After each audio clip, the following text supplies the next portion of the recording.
ಅವರ ನೇತೃತ್ವದಲ್ಲಿ ಸಾಂಕೇತಿಕ ಪ್ರತಿಭಟನೆ ಮಾಡ್ತಾ ಇದ್ವಿ. ಹೀಗಾಗಿ ಇದೇ ವಿಷಯವನ್ನು ನಾವು ಬೆಳಗಾವಿ ಅಧಿವೇಶನದಲ್ಲಿ ನಾವು ಚರ್ಚೆ ಬೆಳಗಾವಿ ಅಧಿವೇಶನದಲ್ಲಿ ಹೋಗಿ ನಾವು ಪ್ರತಿಭಟನೆ ಮಾಡುವಂತ ಒಂದು ಯೋಜನೆ ಇದೆ. ಮುಂದಿನ ದಿನಗಳಲ್ಲಿ ಸರ್ಕಾರದ ಎಚ್ಚೆತ್ತುಕೊಳ್ಳದೆ ಹೋದರೆ ಇದೇ ಸರಿತ ದುರಾಂಕಾರನ ಭ್ರಷ್ಟಾಧಿಕಾರಿಗಳನ್ನ ಬಂಧಿಸಿ ಅವರಿಂದ ಕೇಸ್ ದಾಖಲು ಮಾಡಿ ನಮ್ಗೆ ನ್ಯಾಯ ಸಿಗದೆ ಅಂತ ಹೋದಲ್ಲಿ ಬೆಂಗಳೂರು ನಗರದಲ್ಲಿ ಅಲ್ಲದೆ ರಾಜ್ಯದ ಮೂಲೆಗಳಲ್ಲಿ ವ್ಯವಸ್ಥಿತ ಸಂಘಟನೆ ಮಾಡಿ ದೊಡ್ಡ ಬೃಹತ್ತಾದ ಪ್ರತಿಭಟನೆ ನಾವು ಹಮ್ಮಿಕೊಳ್ತಾ ಇದ್ದೀವಿ.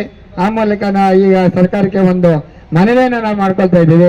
ದಯಮಾಡಿ ಈ ನೀಚ ಭ್ರಷ್ಟಾಧಿಕಾರಿಗಳನ್ನ ಮೊದಲು ಬಂಧಿಸಬೇಕು. ಇಲ್ಲಾಂದ್ರೆ ಇವರು ಕಳಂಕ ಬಿಳಿಗೋಡೆ ಮೇಲೆ ಕಪ್ಪಳಿಸಂಗೆ ಸರ್ಕಾರಕ್ಕೆ ಕಳಂಕ ತರಂತ ಕೆಲಸವನ್ನ ನೀಚ ಅಧಿಕಾರಿಗಳು ಮಾಡ್ತಾ ಇದ್ದಾರೆ. ಹಾಗೆ ಗೃಹ ಸಚಿವರು ಅನೇಕ ಬಾರಿ ಹೇಳಿದ್ದಾರೆ, ಎಚ್ಚರ ಬೆಳಿಗ್ಗೆ ಹೇಳ್ತಾರೆ ನೋಡಿ, ಬೆಳಿಗ್ಗೆ ಪತ್ರಿಕೆ ನೋಡಿದ್ರೆ ಯಾವ್ದು ವಿಷಯ ಇರಲ್ಲ, ಬರೀ ಪೊಲೀಸರ ಬಗ್ಗೆನೆ, ಇಲ್ಲ BBMP ಅವ್ರ ಬಗ್ಗೆ, ಇಲ್ಲ ಕಂದಾಯ ಅಧಿಕಾರಿ ಬಗ್ಗೆ, ಇನ್ಯಾವ ವಿಷಯ ನಾವು ನೋಡ್ಲಕ್ಕಾಗಲ್ಲ. ಇಷ್ಟೆಲ್ಲ ಅವ್ರಿಗೆಲ್ಲ ಮೂಗುದಾರ ಹಾಕಿ ಇವ್ರ ಕಡಿವಾಣ ಹಾಕಿ ಇವ್ರ ಸೊಕ್ಕ ತಂಬರಿಯ ಕೆಲಸ ಸರ್ಕಾರ ಮಾಡಬೇಕಾಗ್ತದೆ. ಇಲ್ಲಾಂದ್ರೆ